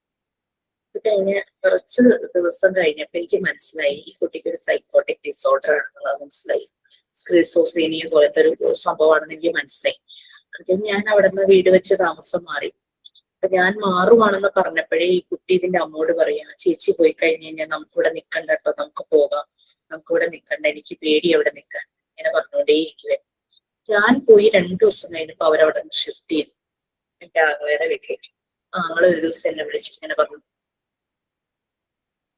ഇങ്ങനെ ഭയങ്കര ബുദ്ധിമുട്ടായി വരും, ആൾക്ക് ഭയങ്കര പേടിയാണ്, പിള്ളേരെ സ്കൂളിൽ വിടില്ല, പിന്നെ കുളിക്കില്ല. ഈ സ്ക്രിസോഫ്രീനിയയുടെ ലക്ഷണം അതാണ്, അവർ സോഷ്യലൈസ് ചെയ്യില്ല, അവർക്ക് എല്ലാരെയും പേടിയാണ്. അതാണ് അവരെ ലൈറ്റ് ഇടാത്ത. ലൈറ്റ് ഇട്ട് കഴിഞ്ഞാൽ ആരെങ്കിലും കയറി വന്നാലോ എന്ന് വിചാരിച്ചത്. എന്നിട്ട് അപ്പൊ അങ്ങനെ ഇങ്ങനെയായിരിക്കും. അപ്പൊ എന്റെ ഒരു ഫ്രണ്ട് ഉണ്ട്, ഒരു സൈക്കോതെറാപ്പിസ്റ്റ് ആണ്. അപ്പൊ ഞാൻ അതിനോട് ജസ്റ്റ് വിവരങ്ങൾ പറഞ്ഞിട്ട് എന്റെ ബ്രദറിനോട് പറഞ്ഞു, അവിടെ നിങ്ങൾ കൊണ്ടുപോയാൽ മതി, ഞാൻ വിളിച്ചു പറഞ്ഞിട്ടുണ്ടെന്ന് പറഞ്ഞു. പുള്ളിക്കാരൻ ആളുടെ ജോലിയുടെ ഇതനുസരിച്ച് ഒരു ടൈം സ്ലോട്ട് എടുത്ത് അപ്പോയിന്റ്മെന്റ് ഫിക്സ് ചെയ്ത് ഇവര് പോവാനായിട്ടൊക്കെ റെഡിയായി. എനിക്ക് കോള് വരുക, എന്ത് ചെയ്താലും ഈ കുട്ടി പോകുന്നില്ല എന്നും പറഞ്ഞു ഇതിന്റെ അമ്മയുടെ കോള് വരിക. അപ്പൊ ഞാനിങ്ങനെ പറഞ്ഞു, സ്പീക്കർ ഫോണിൽ ഇടാൻ പറഞ്ഞു. ഞാൻ അതിനോട് പേരിയാൻ പറയുക, ഇങ്ങനെ പറഞ്ഞു, ഇങ്ങനെ ശ്രദ്ധിക്കണം, നമുക്ക് കുട്ടികളുടെ കാര്യങ്ങളൊക്കെ നോക്കണ്ടേ, വീടൊക്കെ വെക്കണ്ടേ, കുട്ടികളൊക്കെ പഠിച്ച് നല്ലതാവണമെങ്കിൽ ആദ്യം അത് പോയി നല്ലപോലെ നമ്മൾക്ക് എന്താണ് പ്രശ്നം അതൊക്കെ മാറ്റി സുഖമായി വരണ്ടേ എന്നൊക്കെ ചോദിച്ചപ്പോൾ അങ്ങനെ അത് മൂളിയിട്ട് പിന്നെ എനിക്ക് രാത്രി എന്റെ ഫ്രണ്ട് സൈക്കോതെറാപ്പിസ്റ്റ് വന്നിട്ട് ആളുടെ കോള് വരുമായിരുന്നു. രാത്രി 10 മണിയായപ്പോ അപ്പൊ എന്നോട് പറഞ്ഞു, അവര് വന്നു, ജിഷ പറഞ്ഞതുകൊണ്ടാണ് അവര് വന്നത്. കാരണം ഈ സ്ക്രിസോഫ്രീനിയയുടെ അങ്ങേയറ്റത്ത് എത്തിക്കഴിഞ്ഞു, അതിന്റെ ഒരു ഭയങ്കര പീക്ക് ലെവലിലായി. മെഡിസിൻസ് ചെയ്യാന്ന് പറഞ്ഞു കഴിഞ്ഞാൽ ഭയങ്കര പാടാണ്. അപ്പൊ മെഡിസിനും അതിന്റെ ഒപ്പം തെറാപ്പിയും കൂടെ സ്റ്റാർട്ട് ചെയ്താലാണ് അതിന്റെ എഫക്റ്റ് കുറയ്ക്കാനായിട്ട് പറ്റും. അപ്പൊ ഇങ്ങനെ അവർക്ക് ഒരാളോട് ഒരു വിശ്വാസമായി കഴിഞ്ഞു കഴിഞ്ഞാൽ പിന്നെ അവര് പറയണത് എന്തും കേൾക്കും. പക്ഷെ എനിക്ക് എന്റെ ലിമിറ്റേഷൻസ് കൊണ്ട് എനിക്ക് കൂടുതലൊന്നും അവരുടെ കാര്യങ്ങളിൽ ഇടപെടാനൊന്നും പറ്റിയില്ല. കാരണം അവര് താമസിക്കുന്നത് കുറെ ദൂരെയാണ്. അപ്പൊ ഞാനിങ്ങനെ പറഞ്ഞു, ആ കുട്ടിയുടെ അടുത്ത് തന്നെ നിങ്ങൾ പോകും, മെഡിസിൻസ് ഒക്കെ തന്നെ കണ്ടിന്യൂ ചെയ്യുന്നു. പക്ഷെ അവരിങ്ങനെ ഒരു സൂപ്പർസ്റ്റീഷ്യസ് ആയിട്ട് ഇതിന്റെ പാരന്റ്സിന്റെ കുറച്ച് കാര്യങ്ങളുണ്ട്, വിശ്വാസങ്ങള്. ഇപ്പൊ കുഴപ്പമൊന്നുമില്ല, ഞങ്ങൾ ദിവസം ഇങ്ങനെ അമ്പലത്തിൽ കൊണ്ടുപോകും, അങ്ങനെ ഇങ്ങനെ. പക്ഷെ ആ കുട്ടി പുറത്തേക്ക് ഇറങ്ങില്ല. അങ്ങനെ ഒരു പിന്നെ പിന്നെ അങ്ങനെ ചോദിക്കാനും പോയിട്ടുള്ളത്. കാണുമ്പോ ഞാൻ ചോദിക്കും എങ്ങനെയുണ്ട് എന്നൊക്കെ ചോദിക്കും, എന്ത് പറയണു എന്നൊക്കെ ഇങ്ങനെ കാഷ്വൽ ആയിട്ട് ചോദിക്കും. അപ്പൊ ഇങ്ങനെ ഇതാണ് അവര് പറയുന്നത്. അത് അമ്പലത്തിൽ പോയി മാറാവുന്ന പ്രശ്നങ്ങളേ ഉള്ളൂ. ശരിയാണ്, നമുക്ക് നമ്മളുടെ ബിലീഫ് എന്ന് പറയുന്നത് നമ്മൾക്കൊരു പോസിറ്റീവ് എനർജിയാണ്, നമുക്ക് നമ്മളെ നേരെയാക്കാനുള്ള ഒരു പോസിറ്റീവ് എനർജിയാണ്. പക്ഷെ ചില ഇന്റർവെൻഷൻസ് നടത്താതെ നമ്മളുടെ ചില ഡിസോർഡേഴ്സ് ഒന്നും മാറില്ല. സ്ക്രിസോഫ്രീനിയ അങ്ങനെ ഒരു പ്രശ്നമാണ്, ഭയങ്കരമായിട്ടുള്ള ഒരു സൈക്കാട്രിക് ഡിസോർഡർ ആണ്. അങ്ങനെ സോഷ്യലൈസ് ചെയ്യില്ല, ആളുകളെ സംശയം, പേടി, അങ്ങനെയുള്ള കുറെ കാര്യങ്ങൾ. അങ്ങനെ സ്ക്രിസോഫ്രീനിയുള്ള കുറെ ആൾക്കാരെ നമ്മൾ അടുത്ത ബന്ധത്തിലുള്ള കുറെ പേരെ മീൻസ് ക്ലോസ്ലി അറിയാവുന്ന കുറെ പേരുടെ കേസസ് ഇങ്ങനെ കണ്ടിട്ടുണ്ട്. അങ്ങനെ ഒരു പ്രശ്നം, അതായത് നമുക്ക് ഇൻകേസ് ആരുടെയെങ്കിലും സ്വഭാവത്തിൽ ബിഹേവിയർ എന്തെങ്കിലും ഒരു മാറ്റം നമ്മൾ കണ്ടു കഴിഞ്ഞാൽ നമ്മൾ നല്ലപോലെ ഒബ്സർവ് ചെയ്യും. നമ്മൾ അവരോട് ഇന്ററാക്ട് ചെയ്തുകൊണ്ടിരിക്കുക. എന്താണ് അവരുടെ പ്രശ്നം എന്ന് നമുക്ക് മനസ്സിലാൻ പറ്റുന്നത്.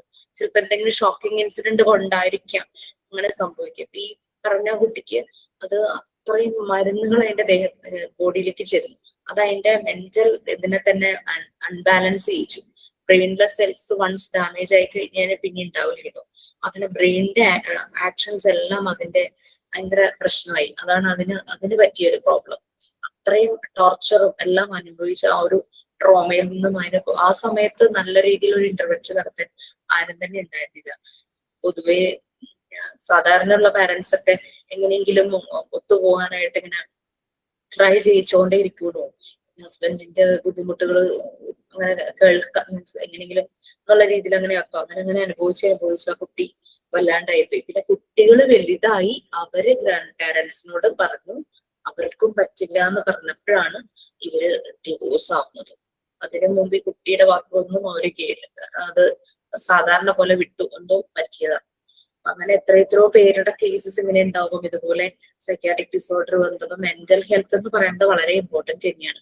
അപ്പൊ അത് സോഷ്യൽ എന്ന് പറയുന്നത് പലപ്പോഴും നമ്മൾ സോഷ്യലൈസ് ചെയ്യുന്നതും നമ്മൾക്ക് വളരെ അടുത്ത് പരിചയമുള്ള ആർക്കെങ്കിലും ഒരു എന്തെങ്കിലും നമുക്കൊരു വ്യത്യാസം അവരിൽ തോന്നുവാണ്, അവരെന്തെങ്കിലും ഒരു വിഷമത്തിലൂടെ പോവാൻ തോന്നിയാൽ ആ സമയത്ത് തന്നെ നമ്മൾ ഇടപെടണം. കാരണം നമുക്കൊരു സങ്കടം, ഒരു ദുഃഖം, ഒരു ലോസ് എന്തെങ്കിലും വരുമ്പോഴാണ് ഈ സങ്കടം ദുഃഖമൊക്കെ വരുന്നത് അല്ലെ. ഇത് വന്ന് കുറച്ച് കഴിയുമ്പോൾ ആ കറക്റ്റ് സമയത്തിൽ നമ്മളുടെ ആ ഒരു സങ്കടം നമുക്ക് വെന്റിലേറ്റ് ചെയ്ത് കളയാൻ, ഒഴുക്കി കളയാൻ നമുക്കൊരു വഴി ഇല്ലെങ്കിൽ, നമ്മളെ കൊണ്ട് സ്വയം പറ്റുന്നില്ല, അല്ലെങ്കിൽ നമ്മളെ കേൾക്കാൻ ഒരാളുണ്ടെങ്കിൽ ഒരുപക്ഷെ നമ്മൾ ആ ചിലരിലെ കരഞ്ഞു കുറയുന്ന കഴിയുമ്പോഴേക്കും അവർ ഭയങ്കരമായിട്ട് റിലാക്സ്ഡ് ആവും. കാര്യം വേദനയുണ്ട് ഉള്ളിലും, പക്ഷെ എന്നാലും കരഞ്ഞു കഴിയും. പക്ഷെ അങ്ങനെയും നടക്കാത്ത ആളുകളിൽ അതിങ്ങനെ നിരാശയായിട്ട് നിൽക്കും. നിരാശയായിട്ട് നിരാശയായിട്ട് നിൽക്കും. നിരാശ വളർന്നാണ് ഡിപ്രഷൻ ആവുന്നത്. ഈ ഡിപ്രഷൻ സമയത്തും നമ്മൾ കറക്റ്റ് ഇന്റർവെൻഷൻ ചെയ്തു കഴിഞ്ഞാൽ അവരെ നമുക്ക് തിരിച്ചു കൊണ്ടുവരാനായിട്ട് പറ്റും.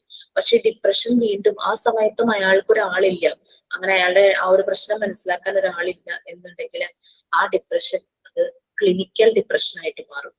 അതായത് ഡോക്ടറെ കാണേണ്ട അവസ്ഥ, മെഡിസിൻസ് ചിലപ്പോൾ എടുക്കേണ്ടതായിട്ടുള്ള അവസ്ഥ, അല്ലെങ്കിൽ എന്തെങ്കിലും തെറാപ്പി ചെയ്യേണ്ടതായിട്ടുള്ള അവസ്ഥ അങ്ങനെ വരും. ആ സമയത്തും ആ ഒരു ഇന്റർവെൻഷൻ നടന്നിട്ടില്ലെങ്കിൽ പിന്നെ അവര് ചിന്തിക്കാൻ തുടങ്ങും. തോട്ട്സ് വരും, ഞാൻ എന്തിനാണ് ജീവിക്കുന്നത്, ഞാൻ ഇങ്ങനെ ജീവിച്ചുകൊണ്ട് പ്രത്യേകിച്ച് അർത്ഥമൊന്നുമില്ല എന്ന് പറഞ്ഞ തോട്ട്സ് വന്ന് ഒരു ലൈഫ് എൻഡ് ചെയ്യാനുള്ള ഒരു ടെൻഡൻസിയിലേക്ക് പോകും. അങ്ങനെ ഒരു തോട്ട്സ് ആക്ഷൻ ആകാനും ചാൻസ് ഉണ്ട്. സൂസൈഡ് ചെയ്യാനുള്ള ചാൻസസ് വളരെ കൂടുതലാണ്. അതിന്റെ മീൻസ് കണ്ടുപിടിക്കും, എങ്ങനെ മരിക്കണം എന്നുള്ള പിന്നെ ഗവേഷണമായിരിക്കും. അപ്പൊ അതുകൊണ്ട് ഒരു വ്യക്തിയുടെ സംസാരത്തിലോ പെരുമാറ്റത്തിലോ എന്തെങ്കിലും മാറ്റം നിങ്ങളോട് അടുത്തുള്ളവരാണെങ്കിലും അത് കാണുവാണെങ്കിൽ എത്രയും പെട്ടെന്ന് ഇടപെടുക എന്നുള്ളത് തന്നെയാണ്. ഇപ്പോഴത്തെ കാലത്ത് ആളുകൾ കേൾക്കാനാണ് ആരോഗ്യാത്തത്.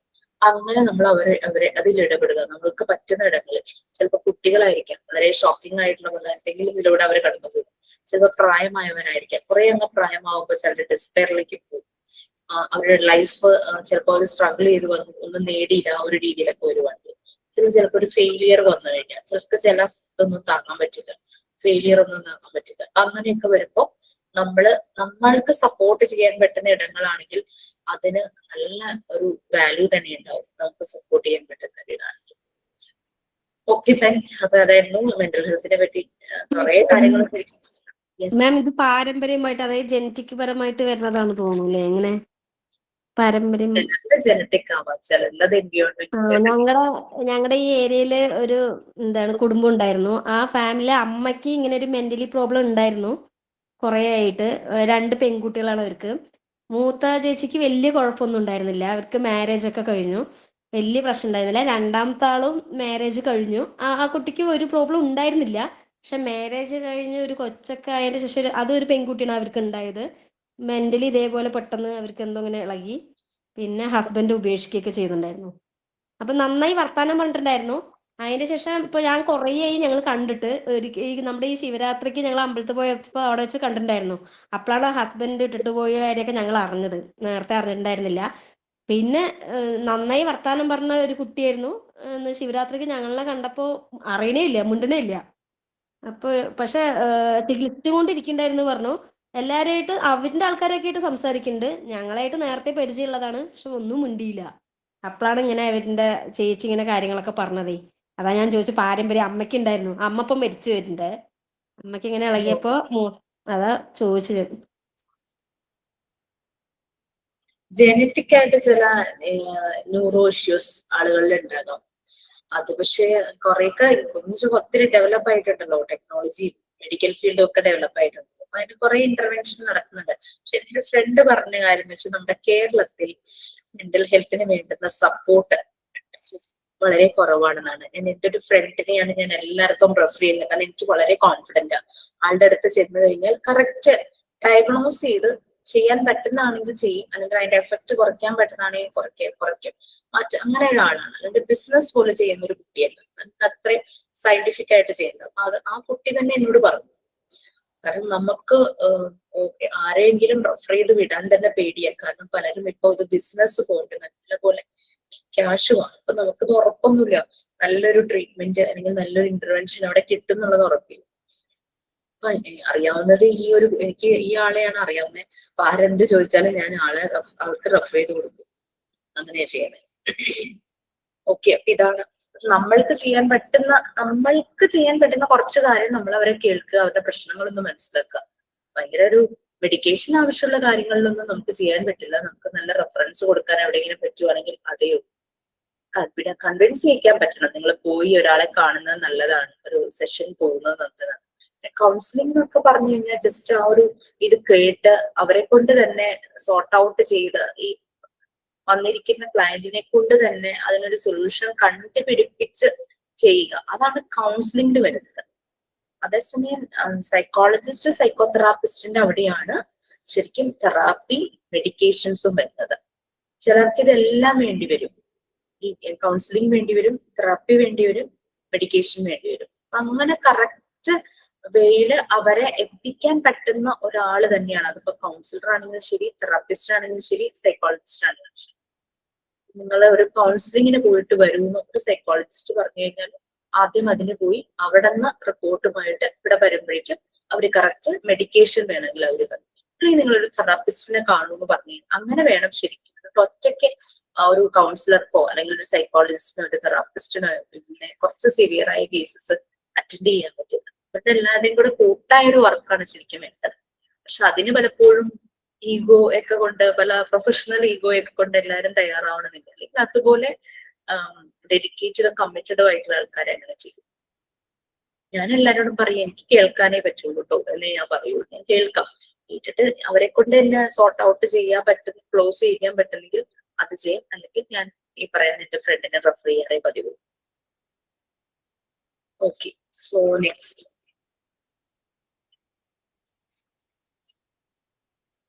കേൾക്കാൻ അധികം സമയം കിട്ടാറില്ല, ക്വാളിറ്റി ടൈം. അതാണ് ഇപ്പൊ ഒരു പ്രശ്നം. അതാണ് അങ്ങനെ ഞാൻ പ്രൊഫഷണലി ചെയ്യാറില്ല.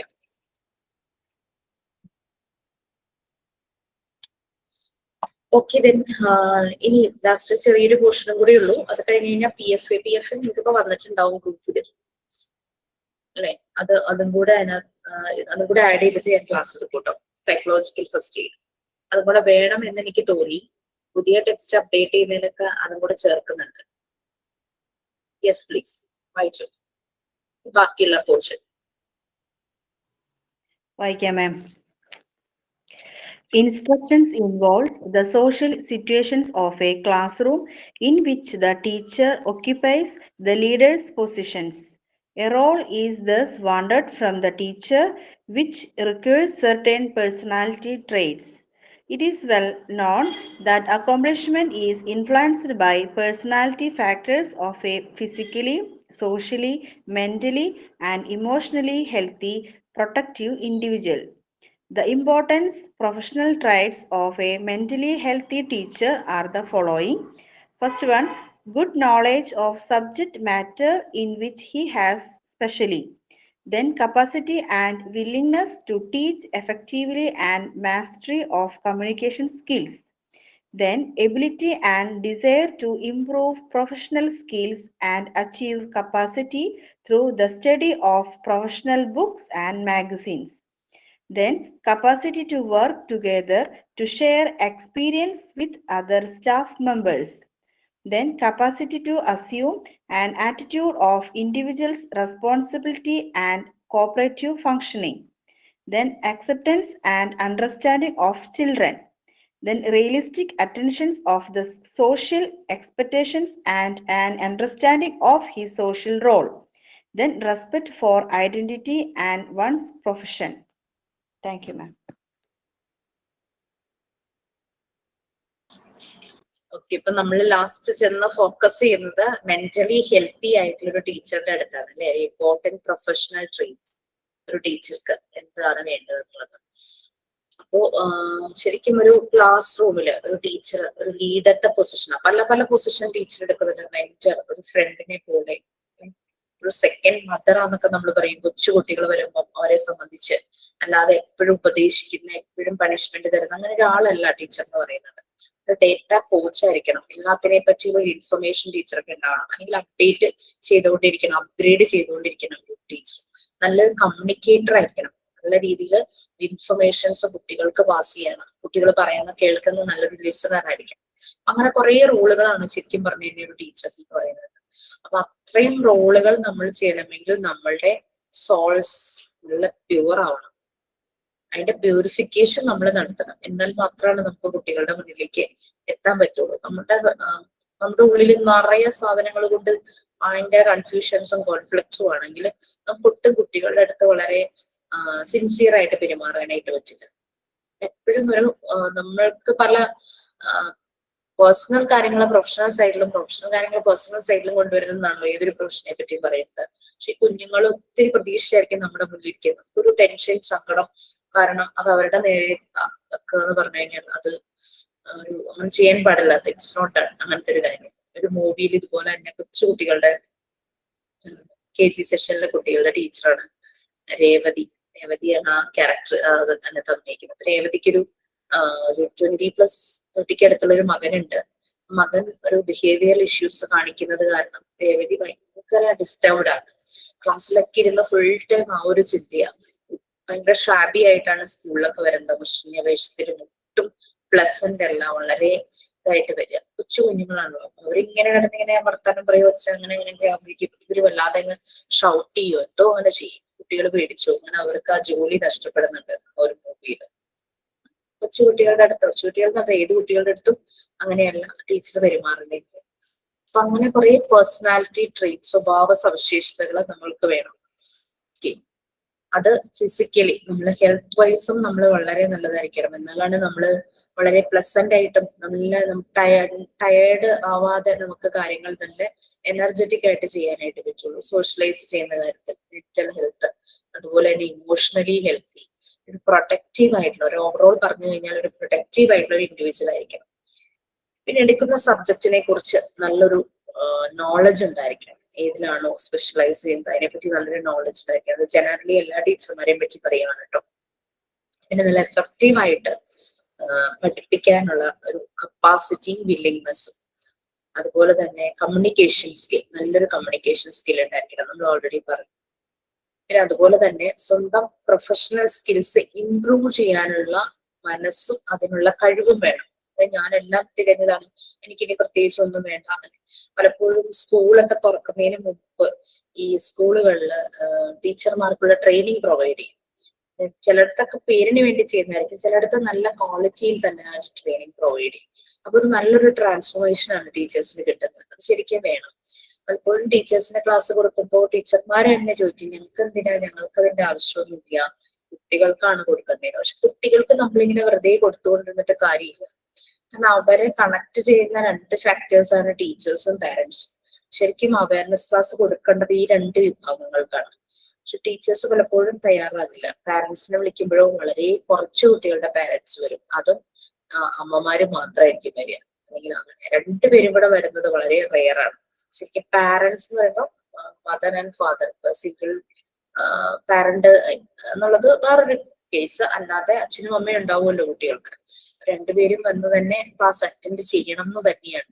എന്നാലാണ് അതിന്റെ റിസൾട്ട് ഉണ്ടാവുള്ളൂ. കാരണം കുഞ്ഞുങ്ങൾക്ക് വേണ്ടിയിട്ട് പാരന്റ്സ് 2 പേരും സമയം കണ്ടെത്തണം. അല്ലെങ്കിൽ കുട്ടികൾ പ്രായമാകുമ്പോൾ നമുക്ക് വേണ്ടി സമയം കണ്ടെത്തണം എന്ന് നമുക്ക് നിർബന്ധം പറയാൻ പറ്റില്ല. ഇപ്പോഴത്തെ കാലത്ത് അങ്ങനെ നമുക്ക് എക്സ്പെക്ട് ചെയ്യാൻ പറ്റില്ല. പക്ഷെ എന്നാലും നമ്മൾക്ക് വോയിസ് ഇല്ലാണ്ടാകും. ചെറുപ്പത്തിൽ നമ്മൾ കുട്ടികൾക്ക് വേണ്ടി സമയം കണ്ടെത്തിയില്ലെങ്കിൽ പ്രായമാകുമ്പോൾ നമ്മൾക്ക് വേണ്ടി അവര് സമയം കണ്ടെത്തണം എന്ന് നമുക്ക് പറയാനുള്ള ഒരു റൈറ്റ് ഇല്ലാണ്ട് പോകും.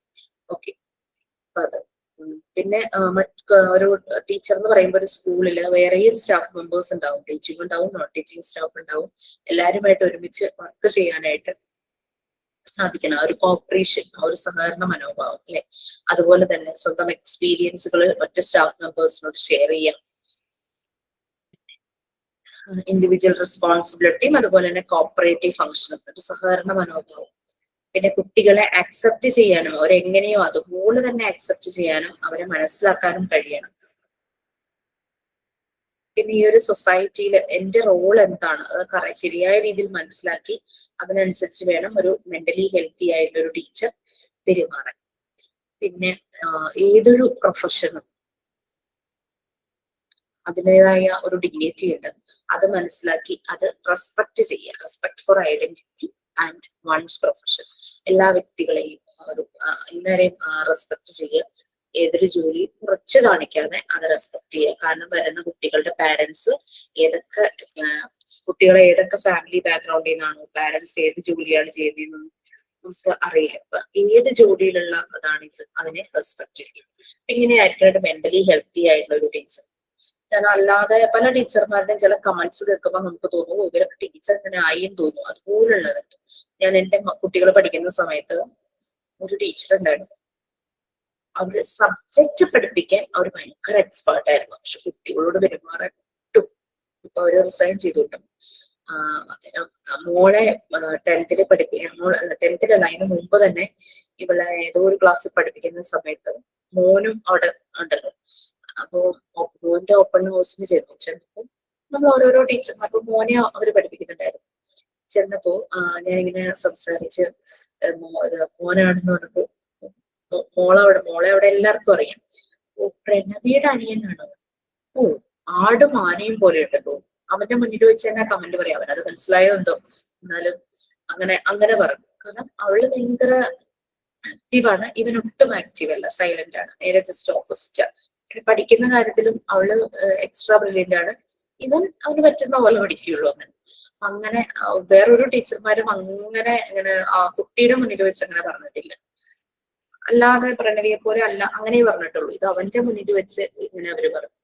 അത് കഴിഞ്ഞ് 9th ലും 10th ലും മോളെ പഠിപ്പിക്കാൻ ഇവരുണ്ടായിരുന്നു കേട്ടോ. അപ്പൊ ആ സമയത്ത് ഇവർക്ക് ദേഷ്യം വന്നു കഴിഞ്ഞാല് ഇവര് കുട്ടികളെ അങ്ങ് കേഴ്സ് ചെയ്യും, പ്രാകും. നീ എന്ന് ഒരു കാലത്ത് നന്നാവില്ല ആ രീതിയിൽ പറയും. ഇത് പല പ്രാവശ്യം വന്ന് മോൾ എൻ്റെ അടുത്ത് പറഞ്ഞു. അവളോട് പറഞ്ഞിട്ടില്ല. ഇച്ചിരി പഠിക്കാൻ ഇച്ചിരി പുറകോട്ടുള്ള കുട്ടികളോടും ദേഷ്യം തോന്നുന്ന പിള്ളേരോടെല്ലാം ഇവരങ്ങനെ ഹോൾ ക്ലാസ്സിന്റെ മുന്നിൽ വെച്ച് പറഞ്ഞു. അപ്പൊ പിള്ളേർക്ക് കേട്ട് അവർക്ക് അവരെ ഒരു വിലയില്ലാണ്ടായി കുട്ടികൾക്ക്. ഞാനൊരു ദിവസം സ്കൂളിൽ ചെന്നപ്പോൾ പേഴ്സണലി ഞാൻ അവരോട് പറഞ്ഞു, മിസ് അവരെ വഴക്ക് പറഞ്ഞു, ശാസിച്ചു, അതിനൊന്നും ഒരു കുഴപ്പമില്ല. അവരുടെ പഠിക്കാനും അവരുടെ നന്മയ്ക്ക് വേണ്ടിയിട്ട് അങ്ങനെ പറഞ്ഞു.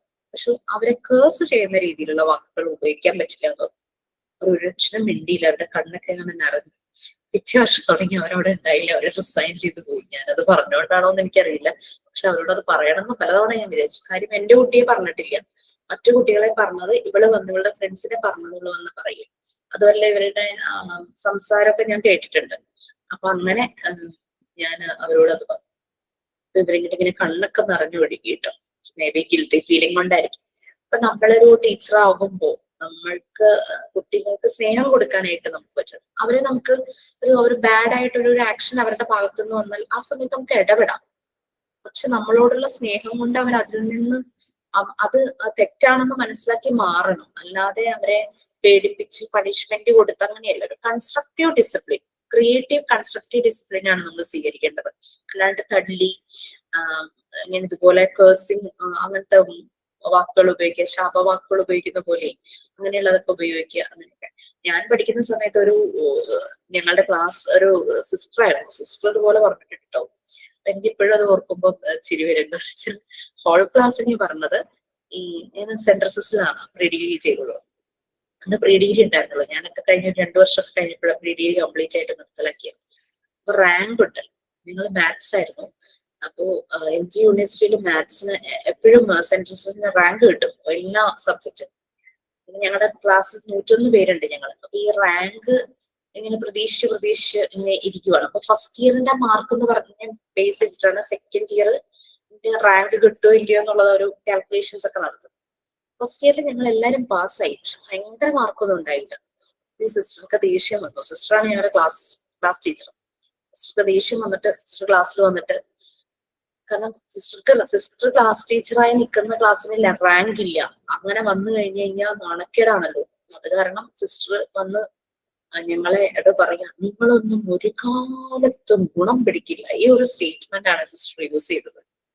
ഞങ്ങൾ എല്ലാവരും ക്ലാസ്സിനെ പറഞ്ഞു, ഞങ്ങൾ എന്ന് പറഞ്ഞിട്ട് ഇങ്ങനെ നോക്കിയിരുന്നു. സിസ്റ്റർ എന്താ ഇങ്ങനെ പറയുന്നതെന്ന് വിചാരിച്ചു. അവർക്ക് അത്രയ്ക്ക് ദേഷ്യം. അത് കഴിഞ്ഞ് വർഷങ്ങൾക്ക് ശേഷം, വർഷങ്ങളെന്നല്ല, പ്രീ ഡിഗ്രി കഴിഞ്ഞു. പ്രീ ഡിഗ്രി കഴിഞ്ഞൊരു ഫസ്റ്റ് ഞാൻ എഞ്ചിനീയറിംഗിന് ചെങ്ങന്നൂരാണ് പഠിച്ചത്. അപ്പൊ ട്രെയിനിനാണല്ലോ പോകുന്നത്, എറണാകുളത്ത് നിന്ന് ചെങ്ങന്നൂർ ട്രെയിനിനാണ് പോകുന്നത്. ഞാനിങ്ങനെ സെക്കൻഡ് ഇയർ ആയ സമയത്താന്ന് തോന്നുന്നു, ട്രെയിനിൽ ഇങ്ങനെ ഇരിക്കുമ്പോ, ഈ ട്രെയിനിലേക്ക് കയറി ആ കമ്പാർട്ട്മെന്റിലേക്ക് ഇരിക്കാൻ വരുമ്പോൾ ഈ സിസ്റ്ററും മലയാളം പഠിപ്പിച്ച ഒരു മിസ്സും, ഞാൻ മലയാളം ആയിരുന്നില്ല, മലയാളം ഡിപ്പാർട്ട്മെന്റിലെ ഒരു മിസ്സും കൂടെ ട്രെയിനിൽ ഇരിക്കുന്നു. ഞാൻ ചെന്നിട്ട് വിഷൊക്കെ ചെയ്തിട്ട് ഞാനിങ്ങനെ പറഞ്ഞു, ഞാൻ ഇന്ന ബാച്ചിലായിരുന്നു, സിസ്റ്റർ ആയിരുന്നു ഞങ്ങളുടെ ക്ലാസ് ടീച്ചർ എന്ന് പറഞ്ഞു. ആ ബാച്ചിലായിരുന്നു. അപ്പോ മലയാളം ടീച്ചർ പറയുക, സിസ്റ്റർ എപ്പോഴും നിങ്ങളുടെ ബാച്ചിനെ പറ്റി പറയുന്നത് നല്ല ബാച്ചായിരുന്നു എന്ന് പറയും. അപ്പൊ ഞാൻ അന്നത്തെ സിസ്റ്ററിന്റെ കമന്റാണ് എന്റെ മനസ്സിൽ ഓർമ്മ വന്നത്, നിങ്ങളൊന്നും ഒരു കാലത്തും ഗുണം പിടിക്കും. അപ്പൊ എന്നോട് ചോദിച്ചു ബാക്കിയുള്ളവരൊക്കെ എല്ലാം എവിടെയാന്ന്. കാര്യം റാങ്ക് ഒന്നും കിട്ടിയില്ല, പക്ഷെ 100% പാസ്സായിരുന്നു എല്ലാവരും. എല്ലാരും പല പല എഞ്ചിനീയറിംഗ് കോളേജിലായിട്ട് ജോയിൻ ചെയ്തു. അതിലെ കുറച്ച് പേര് സെന്റർസ് തന്നെ ഡിഗ്രി മാത്സിന് ജോയിൻ ചെയ്തു. ബാക്കി എല്ലാരും എഞ്ചിനീയറിംഗിന് തന്നെ, എല്ലാവരും മാത്സ് ആയിരുന്നല്ലോ, പല പല കോളേജിലായിട്ട്. അപ്പൊ ഞാൻ ഓരോരുത്തരുടെ പേരൊക്കെ പറഞ്ഞു, അവരൊക്കെ എഞ്ചിനീയറിംഗ് കോളേജിലുണ്ട്. അപ്പൊ ഭയങ്കര സന്തോഷം, ഒരു എന്താ പറയാ, ഭയങ്കര പ്രൗഡ് ഫീൽ ചെയ്ത് ഇങ്ങനെ മുഖത്ത് ഇങ്ങനെ ഭയങ്കര വിടർന്നു വരുക. അപ്പൊ മലയാള ടീച്ചർ പറയാ, സിസ്റ്റർ ഇപ്പോഴും നിങ്ങളെ പറ്റി പറയായിരുന്നു, വളരെ നല്ല ബാച്ചായിരുന്നു. എനിക്ക് ഓർമ്മ വന്നത് അന്ന് സിസ്റ്റർ പറഞ്ഞ ആ സ്റ്റേറ്റ്മെന്റ്, നിങ്ങളൊന്നും ഒരു കാലത്ത് ഗുണം പിടിക്കില്ല എന്ന് പറഞ്ഞു. ഒരു ടീച്ചർ പറയുമ്പോ, ഇതിപ്പോ ഹോൾ ക്ലാസ്സിന് പറഞ്ഞപ്പോ ആർക്കും അത്ര ഫീൽ ചെയ്തില്ല. പക്ഷെ എന്നാലും ഞാൻ ഇപ്പോഴും മറന്നിട്ടില്ല ആ ഒരു സ്റ്റേറ്റ്മെന്റ്. ഒരാളെ പറയുവാണെങ്കിലോ മറ്റുള്ളവരുടെ മുന്നിൽ വെച്ച് ഒരു ആ കുട്ടിക്ക് എത്ര വേദനിക്കും അത്. ഇങ്ങനെ അങ്ങനെ കുറെ എക്സ്പീരിയൻസുകൾ ഉണ്ട്. അപ്പൊ ഇങ്ങനെ കുട്ടി മോളുടെ ക്ലാസ്സിൽ ഒരു ടീച്ചർ അങ്ങനെ പറഞ്ഞപ്പം ഞാൻ നേരിട്ട് ഇടപെട്ടു. ഞാൻ ആരുടെയും മുന്നിൽ വെച്ച് അവരോട് പറഞ്ഞില്ല, ഞാൻ അവരെ മാറ്റി നിർത്തിയിട്ട് അവരോട് മാത്രമായിട്ട് ഞാൻ പറഞ്ഞു. ടീച്ചർ ആണെങ്കിലും ഒന്ന് അവരെ ഒരു വടിയെടുത്ത് അടിച്ചു, അവര് ശാസിച്ചു, അതൊന്നും കുഴപ്പമില്ല. പക്ഷെ ഈ ശാപവാക്കുകൾ എല്ലാം പറയരുതെന്ന് ഞാൻ പറഞ്ഞു. അങ്ങനെ തന്നെ ഞാൻ പറഞ്ഞു. എനിക്ക് അവരുടെ കണ്ണൊക്കെ നിറഞ്ഞു ഇങ്ങനെ ഒഴുകാൻ തുടങ്ങി. മിസ് പഠിപ്പിക്കുന്നതെല്ലാം അവർക്ക് ഇഷ്ടമാണ്, നല്ല രീതിയിൽ തന്നെ പഠിപ്പിക്കുന്നുണ്ട്. പക്ഷെ ഈ ഒരു കാര്യം അത് ഞാൻ സമ്മതിക്കില്ല കേട്ടോ എന്ന് ഞാൻ പറഞ്ഞു. പിന്നൊന്നും പറഞ്ഞില്ല. പക്ഷെ പിന്നെ എന്നെ കാണുമ്പോഴൊക്കെ വലിയ കാര്യമൊക്കെ ആയിരുന്നു കേട്ടോ. അവര് ഒരു വർഷം കൂടെ അവർ വർക്ക് ചെയ്തു, ഒരു റിസൈൻ ചെയ്തു. ഓക്കെ, അപ്പൊ ഇതൊക്കെയാണ്. അപ്പൊ നമ്മളൊരു ടീച്ചർ ആവുമ്പോ, അല്ലെങ്കിൽ നിങ്ങളിപ്പോ ഓൾറെഡി ഒരു ടീച്ചർ ആയിരിക്കും, നിങ്ങൾ ശ്രദ്ധിക്കേണ്ട കുറച്ച് കാര്യങ്ങളൊക്കെ ഉണ്ട്. കുട്ടികളാണ്, ജീവനുള്ളതാണ് അല്ലെ, ജീവനുള്ള സോഴ്സ് ആണ്. അത് വളരെ ചെറിയ കുട്ടികൾ എന്ന് പറഞ്ഞാൽ എന്ത് നിഷ്കളങ്കരാ. അപ്പൊ അവരെ പഠിപ്പിക്കാൻ നമ്മളുടെ സോൾസ് ആണ് പ്യുവർ ആവേണ്ടത്. കാരണം അവര് വളരെ നിഷ്കളങ്കരാണ്, പ്യുവർ സോൾസാ. നമ്മളപ്പോ പ്യൂരിഫൈ ചെയ്യണം നമ്മുടെ ഹാർട്ട്. എത്രത്തോളം നല്ല രീതിയിൽ പ്യൂരിഫൈ ചെയ്യണം അത്രയും പ്യൂരിഫൈ ചെയ്യുക നമ്മുടെ ഹാർട്ട്. PFAയുടെ PDF നിങ്ങൾക്ക് വന്നിട്ടുണ്ടാകും, ഞാൻ മെസ്സേജ് കൊടുത്തിട്ടുണ്ടായിരുന്നു. അപ്പൊ നിങ്ങൾക്ക് അവിടുത്തെ ഷെയർ ചെയ്തിട്ടുണ്ടാവും, ഗ്രൂപ്പിൽ നോക്കിയാൽ കാണാം.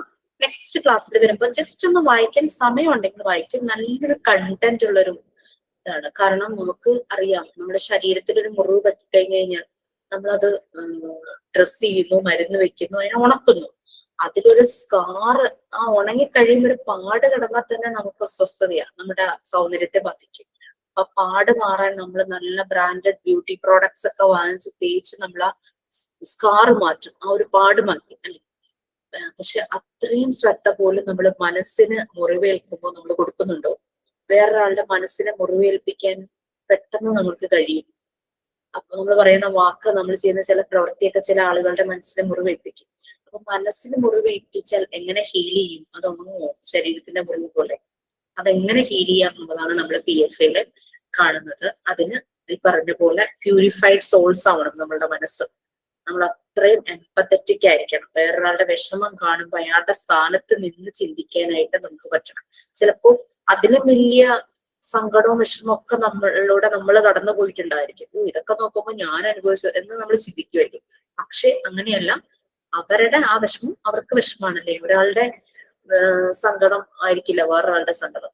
ഒരു കുട്ടി വന്ന് ഭയങ്കര വിഷമിച്ച് നമ്മളോടൊരു കാര്യം പറയുമ്പോൾ ചിലപ്പോൾ അതൊരു സില്ലി കാര്യമായിരിക്കും. നമുക്കത് കേൾക്കുമ്പോൾ നമുക്ക് ചിരിയൊക്കെ വരുമായിരിക്കും. പക്ഷെ നമ്മൾ അത് എംപത്തറ്റിക് ആയിട്ട്, അവൻ അത്രത്തോളം വേദന എടുത്തു, ആ ഒരു എംപത്തറ്റിക് ആയിട്ട് നമുക്കത് കേൾക്കാനും അവരോട് സംസാരിക്കാനും നമുക്ക് പറ്റും. അതേ ഉള്ളൂ PFA. PFAയിലെ ഹീലിംഗ് അതാണ്. അതിനൊരു പ്രൊഫഷണൽ ഡിഗ്രി എടുക്കണോ, പ്രൊഫഷണൽ ആകോ വേണ്ട, നമ്മൾ നല്ല മനസ്സുള്ളവരായാൽ മതി. ഒരാളെ കേൾക്കാനും ഒരാളെ വേദനിപ്പിക്കാതെ നമ്മൾ ശ്രദ്ധിക്കുകയും ചെയ്തു കഴിഞ്ഞാൽ PFA കൊടുക്കാനുള്ള ക്വാളിഫിക്കേഷൻ ആണ്. ഓക്കെ, അപ്പൊ നിങ്ങളെ ടീച്ചർമാരാകാണ്. അതുപോലെ തന്നെ നിങ്ങളൊരു പേഴ്സണൽ ലൈഫ് ഉണ്ട്, നിങ്ങൾക്ക് സുഹൃത്തുക്കളുണ്ട്, ബന്ധുക്കളുണ്ട്, മക്കളുണ്ടാവും, പാരന്റ്സ് ഉണ്ടാവും, വീട്ടില് പ്രായമായവരുണ്ടാവും. അപ്പൊ എല്ലാവർക്കും ഇതുപോലെ പല പ്രശ്നങ്ങളും അത് ഹീൽ ചെയ്യാൻ പറ്റണം. അതിനേക്കാൾ ഉപരി സെൽഫ് ഹീലിംഗ്. നമ്മൾക്കൊരു വിഷമം വന്നാൽ നമുക്കത് മാനേജ് ചെയ്യണം, നമുക്ക് ഹീൽ ചെയ്യാനും പറ്റും. അത് തന്നെയാണ് PFA, സൈക്കോളജിക്കൽ ഫസ്റ്റ് എയ്ഡ്. ശരീരത്തിന് വേണ്ടിയിട്ട് നമ്മൾ ഫസ്റ്റ് എയ്ഡ് നമ്മൾ ശീലിക്കും അല്ലെ. പല മരുന്നുകളൊക്കെ വാങ്ങിച്ചൊരു ബോക്സിലാക്കി നമ്മൾ സൂക്ഷിച്ചു വെക്കും. പക്ഷെ മനസ്സിനൊരു ഫസ്റ്റ് എയ്ഡ് വേണ്ടി വരുമ്പോ എന്ത് ചെയ്യണമെന്ന് ആർക്കും അറിയാൻ പറ്റാതെ വരും. അതാണ് PFA. ഓക്കെ, സോ നമുക്ക് നെക്സ്റ്റ് ക്ലാസ്സിൽ കാണാം. Okay, thank you so much. Have a nice day. Be happy. Okay, ma'am. Thank you. Thank you, ma'am. Thank you, ma'am. Thank you, ma'am. Okay, ma'am. Thank you.